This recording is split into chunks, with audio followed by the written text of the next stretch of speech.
Hello guys, this is my first time making a video like this. Very spooky, but very fun. This is a collection of cryptids from or sighted in Nova Scotia, Canada, which is my home province. I love Nova Scotia, and I have always had a passion for folklore and animal history.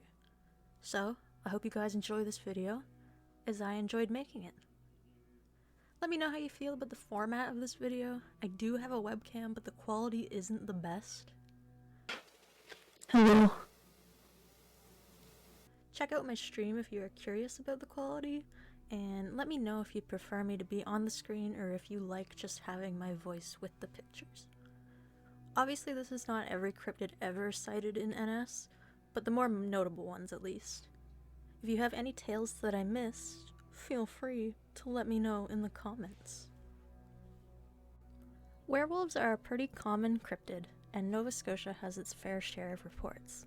Werewolves are generally known as animalistic, half-man, half-wolf creatures. They are usually bipedal and very hairy, or furry. Some have the face of a wolf while others have a disfigured human face. The Werewolf of Lunenburg dates back to the 1700s, specifically 1755. A young woman named Annette married a man by the name of Hans Gerhardt, who was known for his temper. They have a daughter together, but Hans grew jealous of his own child. He was jealous of the time she spent with his wife, aka her own mother. During this time, tales of a terrifying beast that kills lambs in the night spread. One day, Nanette returned home to find Hans and their daughter missing. She later found him, turned feral and soaked in his own daughter's blood. She was dead. Hans was arrested and sentenced to death, but avoided this by killing himself in his cell. It is said that he tore out the veins in his arms with his teeth. So this tale is commonly known as the Lunenburg werewolf, but for all we know, it could just be a crazy or feral man that decided to kill his own daughter. We really don't know. Bipedal wolves. There have been two recent sightings of what is described as a bipedal wolf in Nova Scotia. They could very well be werewolves or dogmen, but as with most cryptids, we don't really know. Our first sighting is in Pictou County in March 2012. A driver watched a deer be chased across the road by a dark creature. This creature stopped to stare at his headlights, its eyes glowing. And just like that, it was gone. The same weekend, a local farmer found one of his cattle mutilated and bloody tracks leading away from the carcass. Nothing ever came of these tracks though. Our second sighting comes from the r/Nova Scotia subreddit by user Oh the year was 1778. In 2013, somewhere around Halifax, this redditor claims they and their friends encountered a humanoid wolf-like creature. They claim it was slender and hunched over, but when it realized it had been seen, it stood up straight and glared at them. It was at least 8 feet tall, and it had red eyes and a snout like a wolf. Here is my simple drawing of a werewolf, 2 forms. The more traditional full bipedal wolf style, and the more human dogman style. I am not a furry, but I am a fan of werewolves.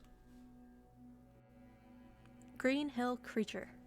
Sasquatch or Bigfoot have been sighted in Nova Scotia as well. The most reputable encounter is of the Green Hill Creature. This isn't even really a sighting, but in 2003, some teenagers reported that something screamed at them and chased them through Green Hill Provincial Park. The boys can only guess that it was a Sasquatch.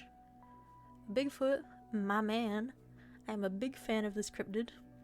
What if he's just a hairy guy? What if he's just a hairy guy who likes to hike in the woods? Who really knows? Anyway, here's my interpretation of Footboy. He's just a guy. The Chenoo. The Chenoo is a creature of Mi'kmaq legends. They are taller than any man and grow bigger the hungrier they are. They don't have lips, having chewed them off in hunger. They have large fangs that jut out of their mouths, and their bodies are unusually warm. Chenoos were originally human, turned into beasts by dark magic. They are cannibals who will only eat human meat. Chenoo have a human figure-shaped icy heart. It is said that they can be killed, or in some cases saved, by melting their heart. This can be done by tricking them into eating salt, or by letting them feed so much that they throw it up. Some legends say the only way to ensure a Chenoo is dead is to chop up its body into multiple little pieces. There is one tale of a Chenoo being cured of its curse by the kindness of a Mi'kmaq girl. It's called The Girl and the Chenoo Monster. The Chenoo becomes close with some children and coughs up his icy heart, allowing him to return to his former human form. It's very sweet, very cute. I'll have it linked below. Check it out. I suppose this is the Mi'kmaq version of the Wendigo? Here's my drawing of a Chenoo. They sound pretty spooky, except for the little girl's story. He seems nice. Maybe he was accidentally turned into a Chenoo. Cabots. Thank you to this singular comment on Reddit for teaching me about cabots. As we know, they are not real, as rabbits and cats cannot produce offspring, but they have been reported in NS. They're supposed to be cat-sized with long or short tails, but usually short. They have the back legs of a bunny, so they hop. Hopping cats. I am a big cabot fan. They're mostly credited as Manx cats with birth defects. Manx cats are cats bred with short tails. They're pretty cute as well. Here's my cute little cabot drawing. A goofy little creature. I love it. Sea monsters and merfolk. Nova Scotia is a peninsula, so obviously it is surrounded by water. This leaves many mysteries of sea monsters and merfolk scattered around the province. There have been 31 sea monster reports in Nova Scotia in the last 140 years. These stories are somewhat ambiguous. For all anyone really knows, they could all be the same sea monster, but I have made an attempt at separating them. Jipijka'm, or the horned serpent. This guy is actually from a lake, not the ocean. My bad. He's also known as the Lake Annesley monster. Wilson D. Wallace wrote of the Jipijka'm in his book, The Micmac Indians of Eastern Canada.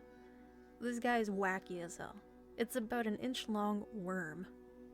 But it can transform into a huge, horrifying monster.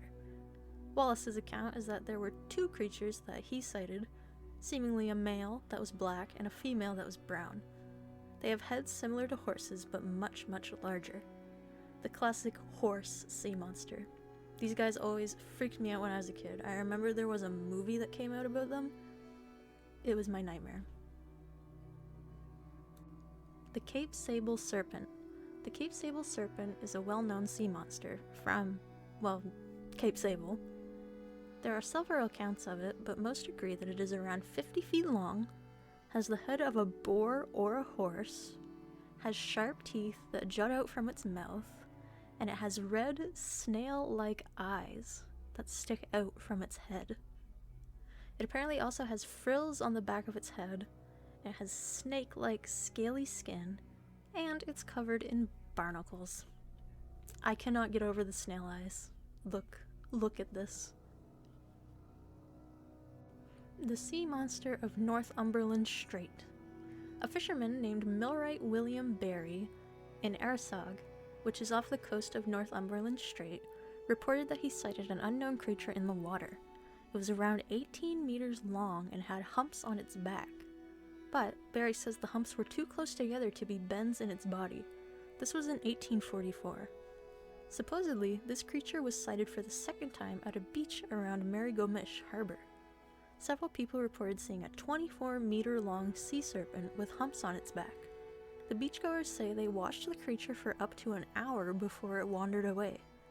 This report is only 1 year after the first report, so maybe our boy grew over the year. Not a whole lot of info on this guy's appearance, but hey, I tried my best. The Gabarus Mermaid. Another legend from Cape Breton. Several fishermen on a boat off the coast of Cape Breton discovered what they thought to be a corpse. To their surprise, the figure began to move and escaped their gaze. They said it had the upper body of a human and the lower parts of a fish. The creature had long dark hair and elongated fingers. I bet she was pretty.